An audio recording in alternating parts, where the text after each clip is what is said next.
everybody got some coffee, waking up. I just wanted to thank the steering committee for doing such a good job with this program and with all the panels. I just think it's been an incredibly packed day and fun to see everybody and great to see so many people we get to work with every day.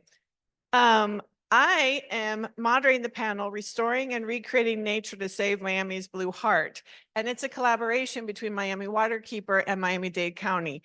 We often work together, and this is no exception. We really want to take you from a high level of nature and ecosystem down to the street level. How can we recreate nature and follow Mother Nature's advice to be connecting, as the theme of the summit says, what happens in the Everglades with what happens in the city. We know that the two are integrated and connected and one impacts the other. How can we do our best to help improve water quality and save Biscayne Bay and our ecosystem by recreating nature in our urban setting? So I'm very excited to introduce you a powerhouse panel full of women, very smart women. Yay, go women. We have people from the private sector, public sector, business, nonprofit. So you're going to find a variety of experience, of perspectives that I think is very useful for this kind of conversation. We have 50 minutes. We want to save at least 15 minutes for questions. So please be thinking what you'd like to get from these experts. And we know there's a lot more to talk about, but this is just the beginning. So without further ado, I would like to introduce Audrey Sue.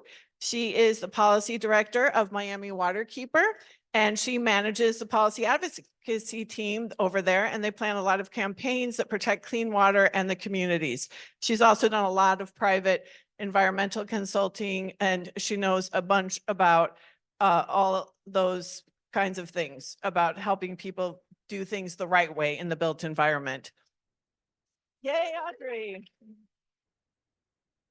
Okay.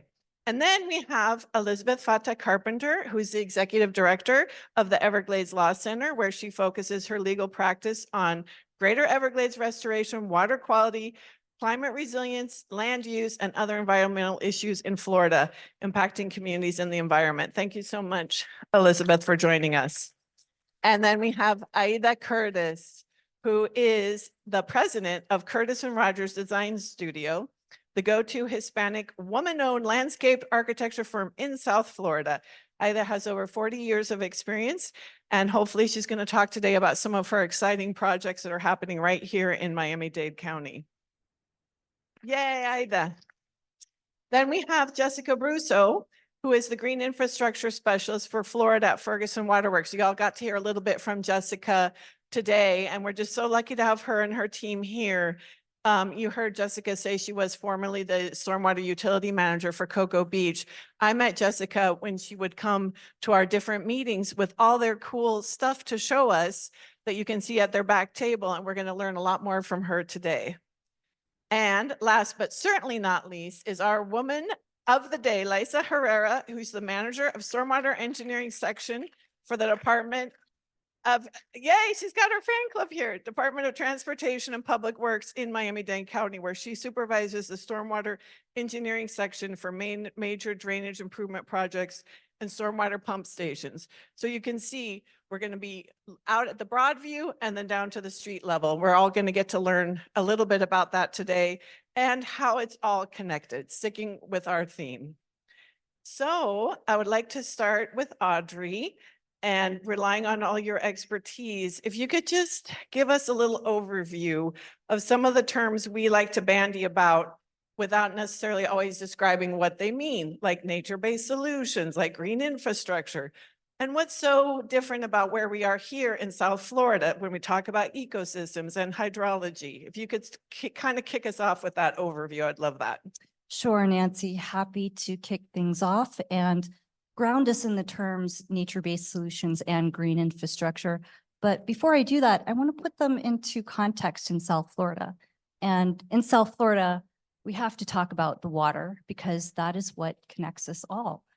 If we think back to baseline before urbanization, water generally flowed unimpeded west to east.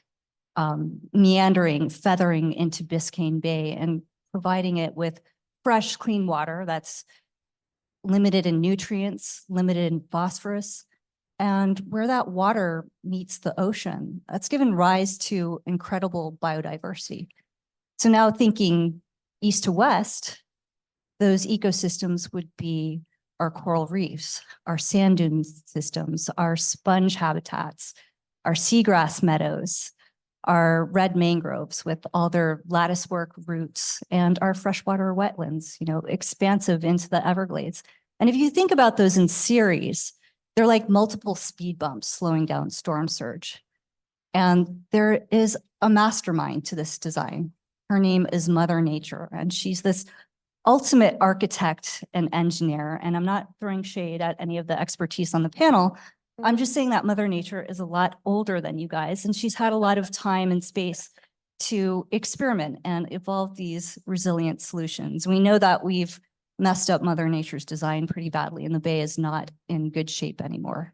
This is not a bay problem. This is not limited to the creatures that live in the bay. This is a societal problem and an economic problem. So what do we do about these societal and economic problems? Well, we can look back to nature's designs and draw inspiration. And that brings me to the terms nature-based solutions, NBS, and green infrastructure, GI. If you go online, there's like 20 definitions of NBS, and they're all wordy, and some of them are really painful. And for the purposes of advocacy and in talking about NBS to the general public, what's the commonality between them? And you can think of NBS as an action or an intervention that harnesses the power of nature to address a societal problem. So basically working with nature rather than against it. And this is an umbrella term. It can encompass conservation, it can encompass restoration, it can involve engineered solutions that include novel materials, and it also encompasses the term green infrastructure. So GI falls under the NBS umbrella. And I've heard GI used interchangeably with NBS before, but they're not the same thing. GI pertains to stormwater. And again, if you look up the term GI on the internet, you find some painful definitions. But there's one I really like by the EPA. It's Zen. It means capturing and treating rainwater close to where it falls, like what Mother Nature used to do. So this is what we mean when we talk about NBS and GI. That's great. Thank you so much, Audrey. So why is everybody so interested in nature-based solutions? What do they bring us that our traditional way of doing business has not?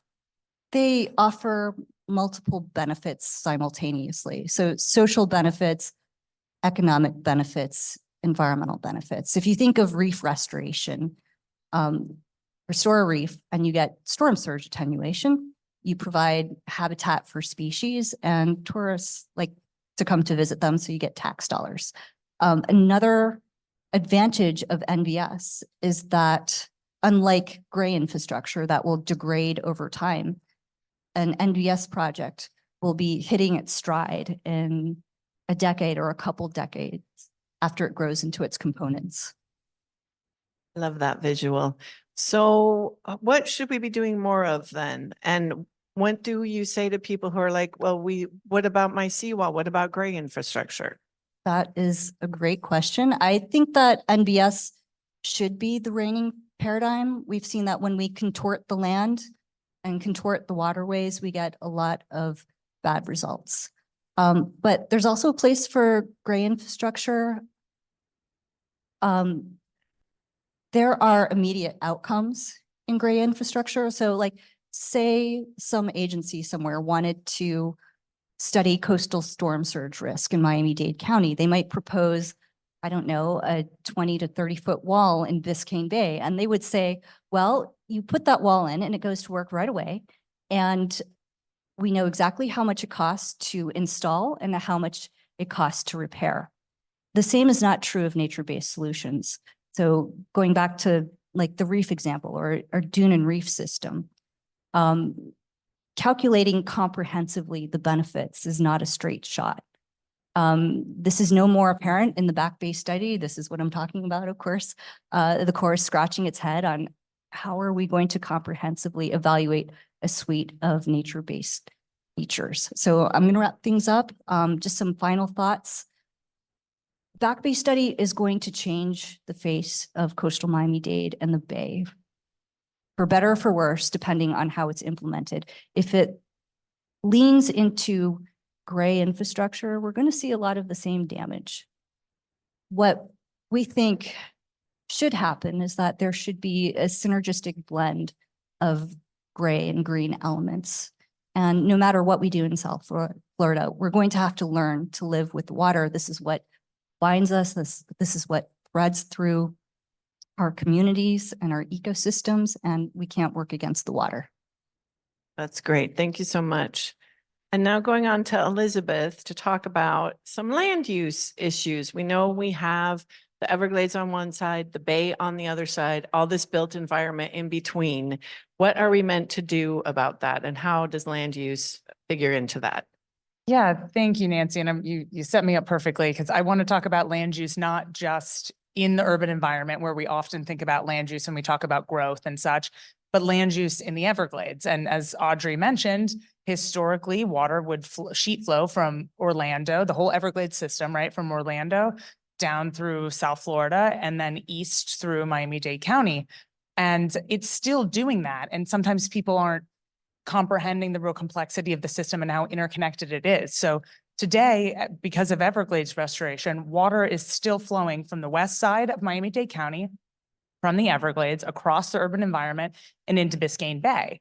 And the water coming out of the Everglades is actually really, really clean because we've invested the time and money and resources in Everglades restoration and ensured that water quality was a top priority in that area.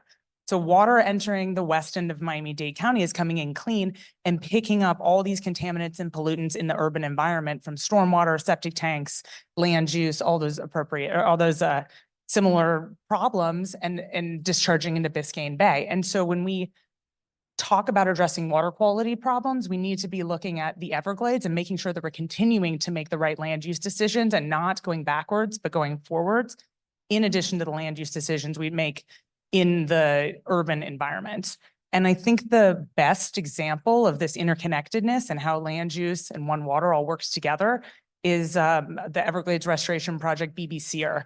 So the Biscayne Bay Southeastern Ecosystem Everglades Restoration Plan, or I'm sure I missed a word in there. But BBCR is designed to take water from the north end of Miami-Dade County, where there's too much of it, send it west, then send it south and back east to the south end of Biscayne Bay, where we don't have enough clean, fresh water. And as I'm talking about, it's very clear this is moving through a highly urbanized environment with very little open land left. And one of the problems we're having is not enough clean, fresh water to rehydrate southern Biscayne Bay. But at the same time, we're having a problem with too much water, dirty, polluted water in the north end of the system. And so it's providing this opportunity to not only benefit the north end of the system, but benefit the south end of the system. But there's a really significant barrier in the way of that, and it's water quality. And so by working on water quality at the minute municipal level through stormwater, septic to sewer conversion, and land use, we can actually benefit what is seemingly at the first glance, a disconnected ecosystem, the Everglades, by focusing on the municipal improvements in water quality. So we fix the water quality, we can fix the Everglades, and we can improve Biscayne Bay. And so that interconnectedness is so important. And while we're working on these incredible restoration efforts, we're having to also fight against land use decisions that are stopping us from making the progress that we want or moving us backwards in some cases. I think a good example of that is the South Dade Logistics and Technology District, where they tried to put a 800, then 400 acre industrial site in land needed for Everglades restoration for Biscayne Bay restoration in this BBCR footprint, in one of the best pieces of land that would send clean, fresh water at a slow, steady pace into Biscayne Bay and the southern end of Biscayne Bay. And so sometimes people think that these land use decisions or these very hyper-local municipal stormwater decisions that are happening seemingly far away aren't impacting the entire system, and they are. And so that's something that we're working to make sure that all these things are integrated. And we just talked about BBCR and Everglades restoration, but we have a large handful of other studies happening that Audrey mentioned, the Back Bay study, we have the CNSF study, we have climate resiliency projects. And so all of these studies need to work together, need to coordinate their land use efforts for us to achieve the goals we want with Biscayne Bay. Yeah, that's great. Yeah, connection and integration. Those are definitely, I think, two key words for the work we're doing here today and going forward. Thank you so much. So now we're going to shift a little bit and get into our built environment and a little bit about how we can connect. How can we use things like landscape design that you might not have thought about?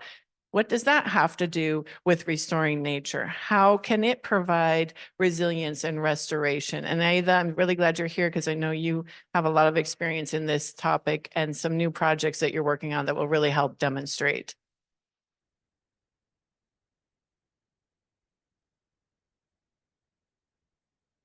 Hello. Thank you. Thank you, Nancy. So yes, so I'm a landscape architect and working with nature-based solutions now, as Audrey mentioned.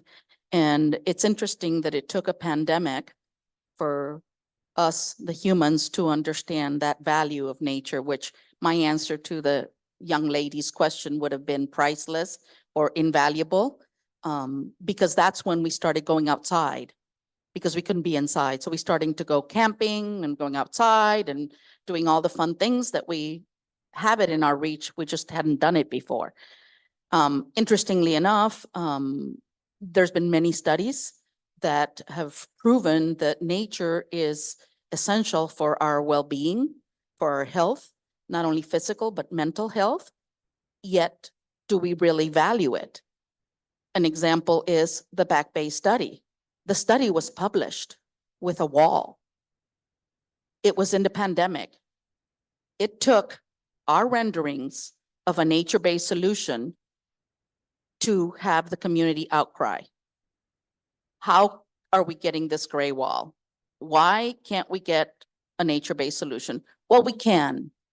And what we need to do is mimic nature.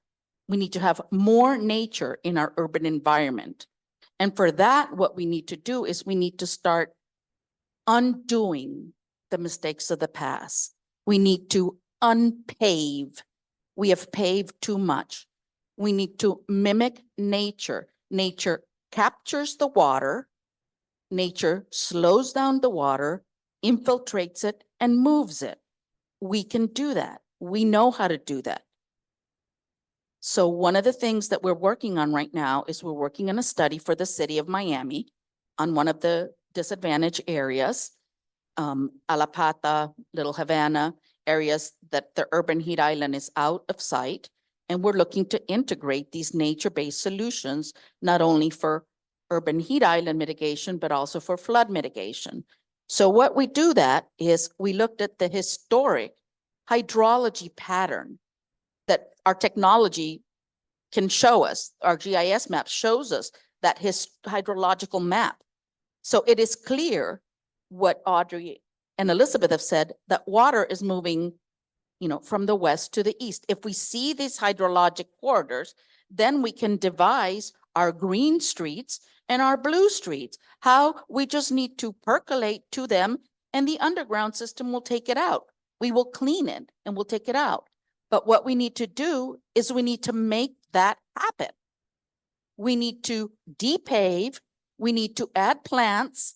We need to add trees that filter water. And we know that this is a challenge because in some places, people don't want that. People want to park their cars because they have more than one car. So that's where, innovative materials like the ones Jessica's going to talk about come into play. We can use pervious pavement to function the same way, to percolate the water so that when our underground, then we can move it, we can clean it, and it goes. By adding trees, the water can be filtered to the trees, the air can be filtered, we can provide shade. Those are the multiple solutions that Audrey talked about. So these is just one example. Well, actually two, the Back Bay study and the city of Miami. These are just two examples of the projects that we're working. But we must convince everyone the value of nature. And I don't know that that's a money value, but if it's health and well-being, I value it a lot. Yeah, thank you so much. I know there's some people getting very excited in this room because we are talking about this all the time at work, and it's great to hear it from a practitioner. So moving along to our innovation specialist, Jessica.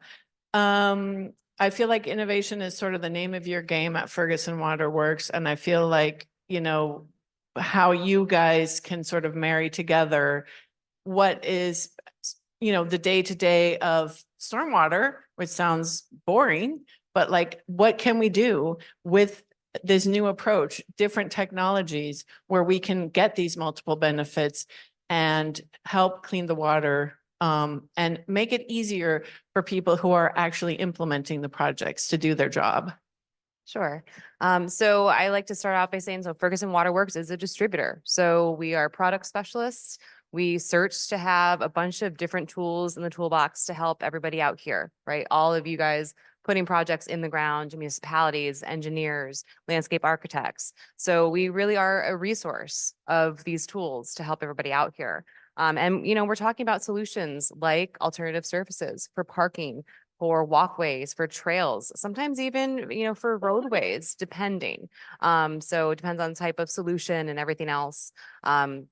And how can we integrate these and work them together as a treatment train, for example? So if we're looking at something like an alternative surface, can we create a porous gutter line, right? And underneath that, maybe have some little bit of expanded storage, because we know water table being really high is an issue, especially in coastal areas. But can we take 6 inches away from that with a 90% void space, collect some of that water that's going through a pervious surface?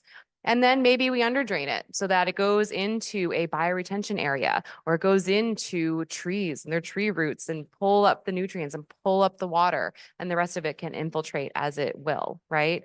So can we create these type of systems that not only will help reduce flooding, but also help reduce nutrients. And by doing that, then help reduce the amount of water even going out to any of our water bodies, any of our canals, the bay itself.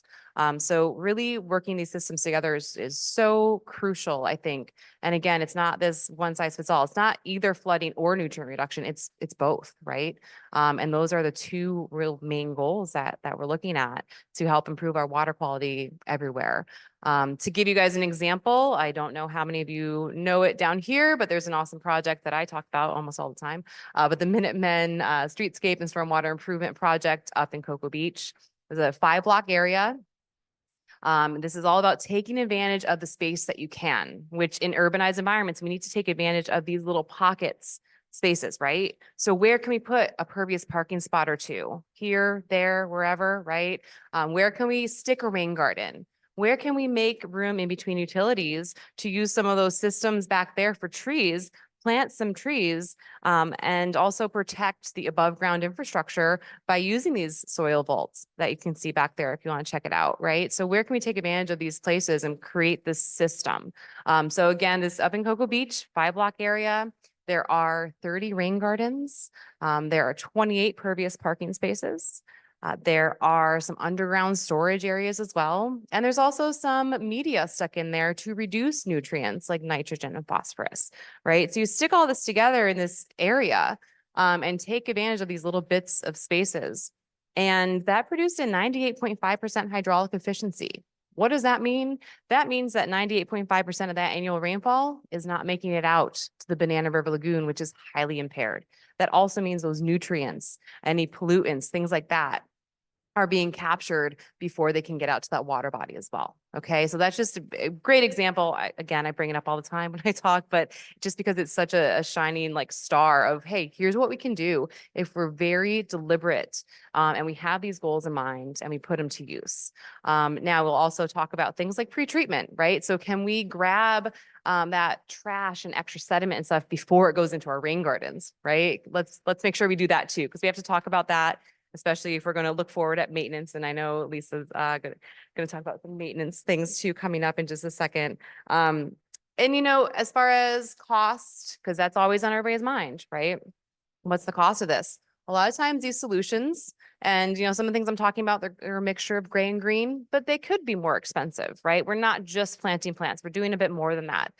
Some of them are about equal, right? But we talk about these cost benefit analysis, right? Analyses, and we say, okay, well, what are the other costs? What are those co-benefits like the mental health, physical health, reducing heat island effect? We can actually quantify those. And if you guys were at a talk earlier today, right, the economic benefits as well of having clean water, right? All those things come together and they need to be looked at cohesively when you're comparing the cost of putting a project into the ground. And I think collectively, we all need to work together to get that message across that, yes, okay, maybe on paper, this might be more expensive to begin with, but it's not really. Not when you're looking at these co-benefits that we're actually getting. That value is measurable. We just have to be able to do it and provide that information.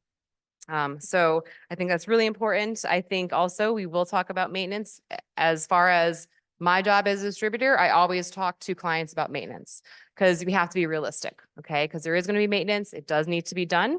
We need to have a cost up front so that can go into budgets and just be realistic about that. And again, as far as practical standpoint, Lisa's going to talk about that. As far as putting those projects in the ground and then what that looks like to do that maintenance and be realistic about it. And finally, I think really just to talk about the fact that, again, these things aren't mutually exclusive. We're going to get that, that clean water and that flooding reduction. And yeah, I think it's great to think of these things as being scalable as well. So just concentrate on small areas, going to larger and having that coverage.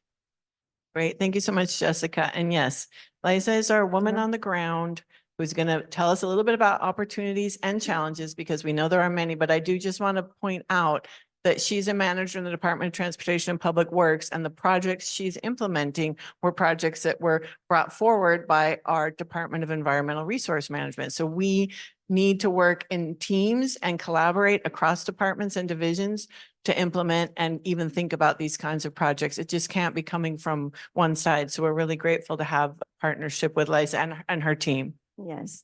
Well, thank you, Nancy, for inviting me to this panel.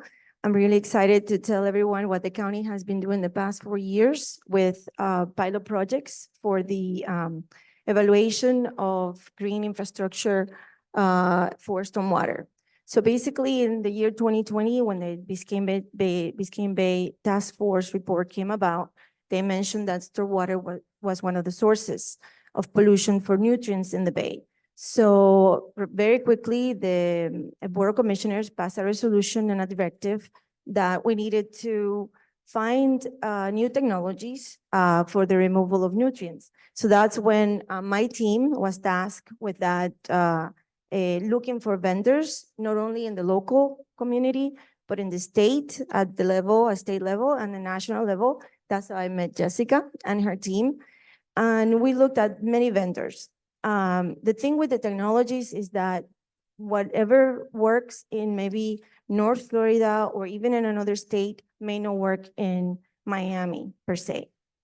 So after talking to all these vendors, we selected 8 companies. From those 8 companies, we selected 8 different technologies.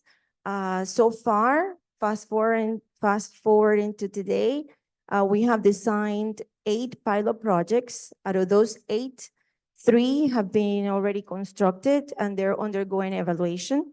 We're doing evaluation for testing the effectiveness of these technologies and see how much nutrients are actually being removed. And also we are testing for how much maintenance they're required.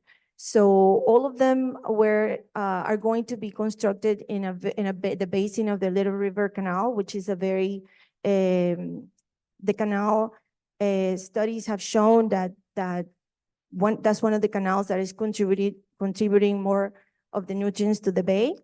So the challenge, the things we learned in the process is what Jessica mentioned. Stormwater, green infrastructure for stormwater can only be resolved with one thing. It has to be a series of different technologies or applications that will bring the most benefits at the end. So you start at the ground level with the swells and bioswells. Then you go to the roads, you put grates and baskets to remove the larger litter and the debris from the stormwater. Then as it goes underground, you see we use exfiltration trenches, which is our normal way of treating the water here in Miami, in South Florida. And then at the end, we use the larger nutrient separator boxes, which capture the dissolved nutrients, which a series of filters, or some have materials that also absorb nutrients. And those are the larger chambers, which, you know, the challenge we have with those is where we're gonna put them, right? On underneath the ground. We're competing with other utilities like sewer and water. But we've been able to accommodate those in the pilot projects. We've looked at fitting them, modifying them so that we can put them on the ground. So a good opportunity that I see coming with these pilot projects is we're gonna be able to determine which ones were successful and then maybe implement them in the areas that we have priorities, you know, where we have discharge directly to the bay or to a canal that ends up in the bay, the water ends up in the bay, and scaling them throughout the county. So opportunities that I see is what Jessica mentioned, use every bit of right-of-way we have to implement these green infrastructures, create during the planning stages. That's the time where we have to determine, is it gonna be a green street, a blue street, or are we gonna be able to put bioswales? That comes at the planning stages. Another thing that I was thinking over the weekend is like, okay, I don't have much right away, but we do have a lot of county facilities. And when they go renovation, maybe use green roofs instead of normal roofs, then put rain gardens instead of just a landscape regular area. So these are opportunities that I see. And like I mentioned before, when we had a meeting, education is so important because everything that you throw away ends up in the stormwater, which ends up in some type of water body or in the bay. So I think education, when I go out there in these projects and I see the amount of litter and garbage, if you don't tell people that you should not throw your garbage in front of your house or pick it up, you know, just that's very important. So back to you. Thank you so much. And yeah, I love the public education plug. We have several panels and workshops here today about community engagement on so many levels. And honestly, I haven't been in a panel yet that we weren't talking about that, the need to bring the public along, the need to be educating people about what their actions are on our systems and on our ecosystems. So thank you so much for that. We have some time for questions, but I actually want to give a privilege to one of our key partners, which is the South Water Management District. They are moving a lot of water in Miami-Dade County, and we've been working with them. Lately, they've really been taking on more of a look at, you can't just move the water the same way. What else can we do to help improve the water quality? So I'm really glad Cassandra Armstrong is here. She's the chief scientist for the Water Management District. So I just want to give her a chance to say a few words, ask a question of the panel, and thank you so much for the work you guys do. Thank you, everyone, and thank you for that great introduction. Actually, I'm not the chief scientist. Thank you for the promotion. Yeah, I work with the chief scientist. I'm her science coordinator as one of my many hats that I wear. The other hat that I wear is a coastal ecosystem section administrator in the Applied Sciences Bureau. But great panel. I was trying to think of all the questions I could ask, and every time I thought of one of you guys addressed it. So I decided to turn it back around. You guys really addressed from the top down, talking about the watershed really starts in Orlando. and moving all of that water south, and then all of the projects that have been implemented. We started nature-based solutions back in the 1980s. Did you guys know that we were that innovative?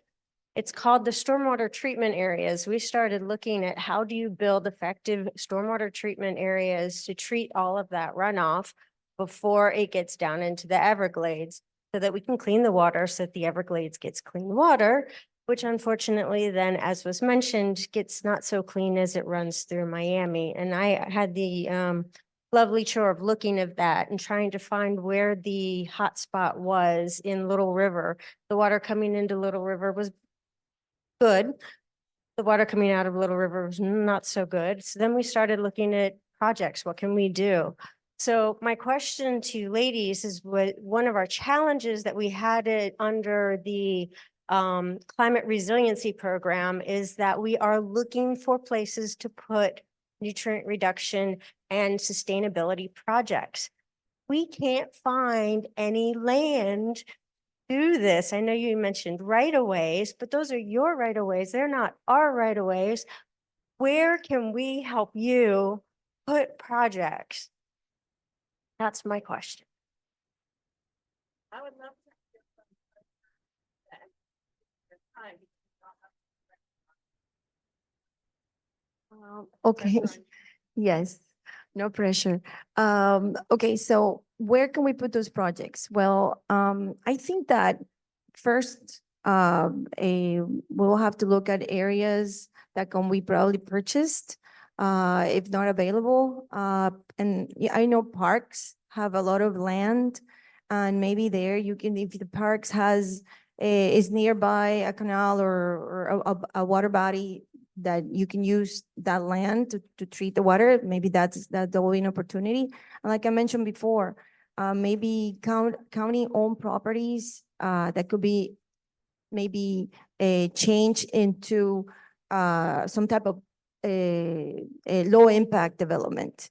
I think those are the only areas that I would know in the right-of-way, parks and even canal banks as well.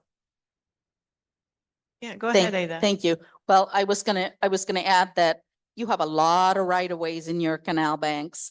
All of those could be nature-based solutions entirely. And in fact, there was an article recently that talked about naturalizing those to be able to move and clean the water. It may be a little challenge because it may slow down a little bit, and I'm not sure how that impacts that, but that may be one of the ways. We're also working with WASA right now in their pump stations and just the area around the pump stations to doing like little interventions. They're not large interventions, but they're the interventions that start to demonstrate to people what can be done. And that's one of the things that's key. It's the education and it's the demonstration. We need to see the water. We can't hide the water. It's not going away. So we need to start demonstrating to people how this works. So we get an appreciation once again of what nature does for us. So I appreciate you bringing that up, because that actually is, we do have a couple of projects that we're trying to work on where we are using those canal right-of-ways. But you may be familiar with, some of them are really narrow. And we have requirements that we have to have a hard platform for trucks to be able to go down, so that they can go and then clean out the trash out of the, so that really, really narrows our footprint of what we can do. So that's why I was hoping there would be some, I mean, yes, the canals are the low hanging fruit, and that's where we're looking.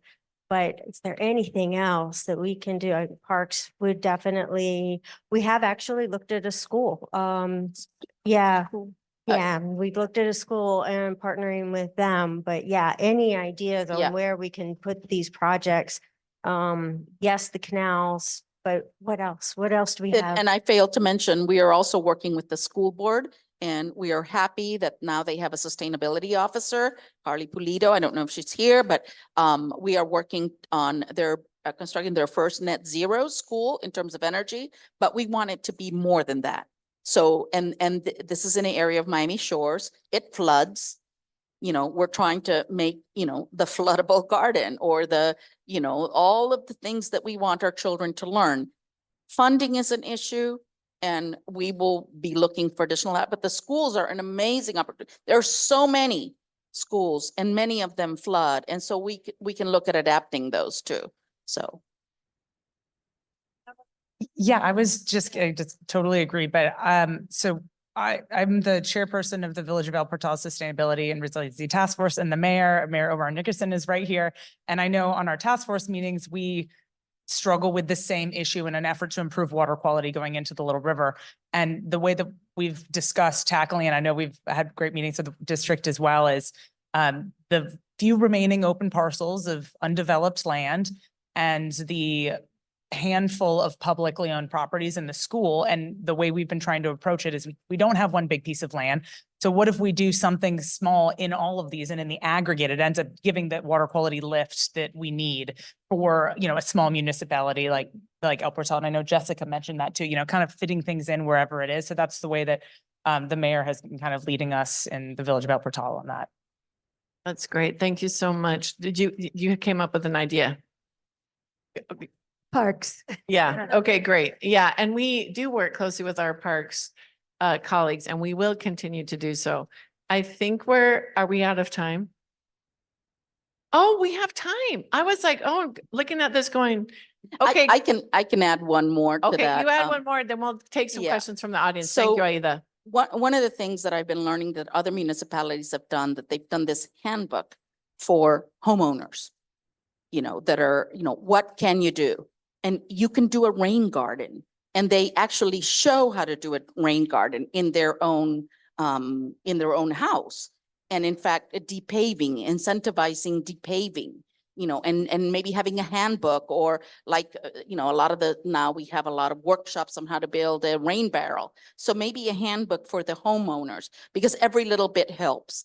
And more than anything, it's the mind actually telling people. So if people are starting to implement, they're starting to implement pollinators in their own houses. So maybe they can do a little small rain garden and understand that. So that in a smaller scale, everything helps.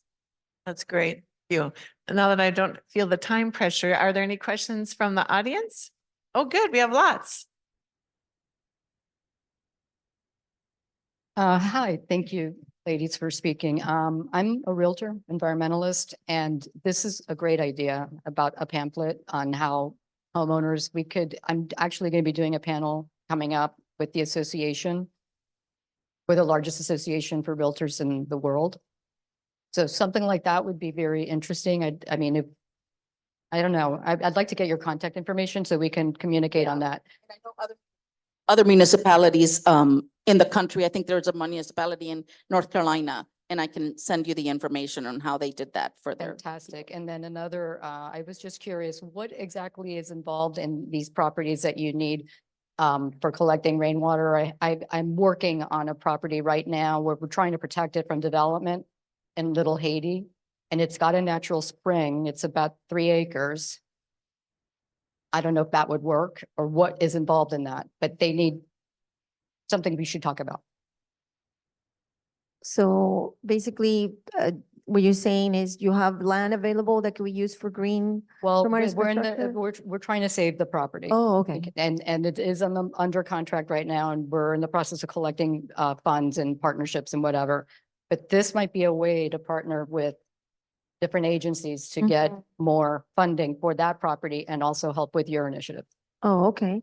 Well, I think that that would be a great idea. If there's any properties that are available and they're available for the county to use, then that would be a good match. Depending on where it is, then we'll have to see what type of drainage system is nearby and see if that property will be being able to be utilized to do either rain gardens or bioswales, or even some type of dry retention pond, and make it really nice, like a park. It could be a park, and inside that park, you can do all kind of nature-based technologies. Yes. So that would be an idea. Any other questions? Thank you. When is there going to be the recognition that we have paved over and constructed too much of our uplands to even hope for Biscayne Bay to be rejuvenated?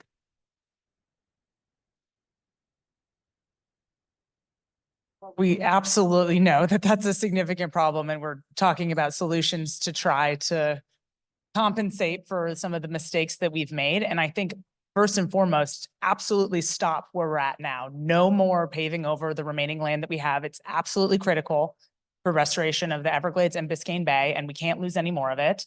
And then within the urban environment, just thinking about the question we were talking about earlier as well, you know, there's other ways of solving water quality problems besides open land in the urban core. So in the Little River, for example, there's a really significant industrial site, on the west side of it that has really problematic stormwater discharges. And so we can work on enforcement and best management practices and community education, in addition to making sure we do not lose any more of that land that is absolutely critical for the steps that we can take in the future.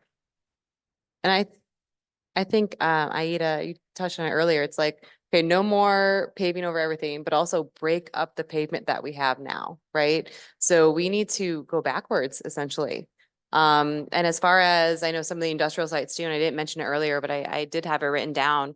You know, this isn't green infrastructure per se, but what kind of a treatment train can we create, right? Can we use kind of decentralized baskets to capture sediment and capture gross pollutants, and then downstream use actual filters to then solve the problem of dissolved nutrients and other pollutants too. So it's actually a project that we are actively working on one of the very polluted areas of the city.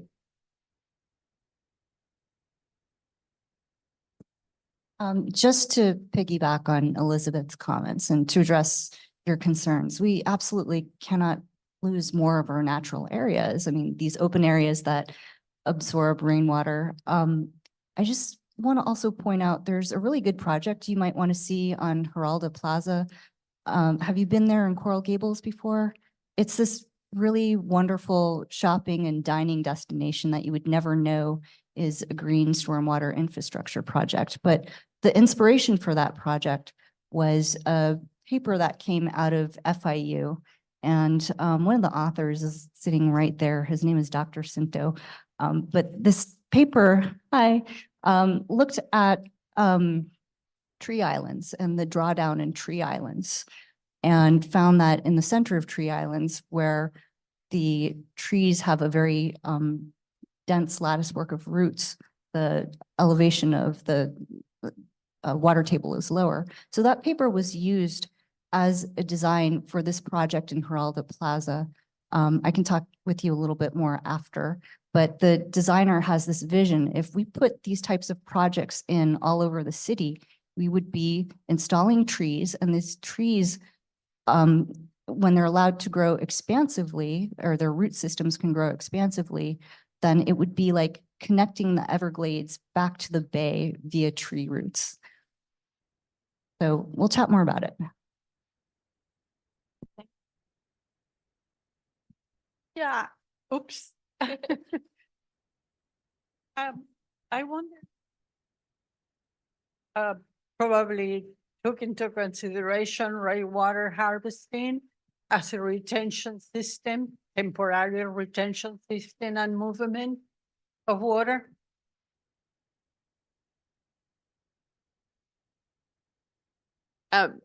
Rainwater harvesting is a great technology. We do have some of that too up our sleeve, which is great.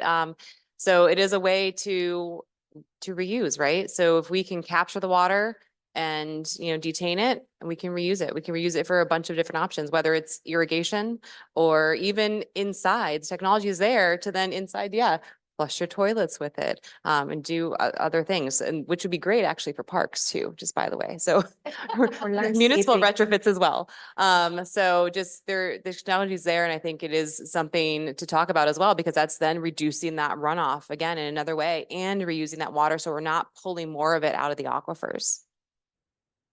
That's great. Did you want to say something, Aida, on that? And I think again, at the individual scale, there's a lot of workshops about rainwater harvesting and your rain barrels and being able to water your lawn or water your plants later. That would be that's a good incentive that I know a lot of I think in fact the county has a program where they teach you how to build a rain barrel. I always opt for native plants.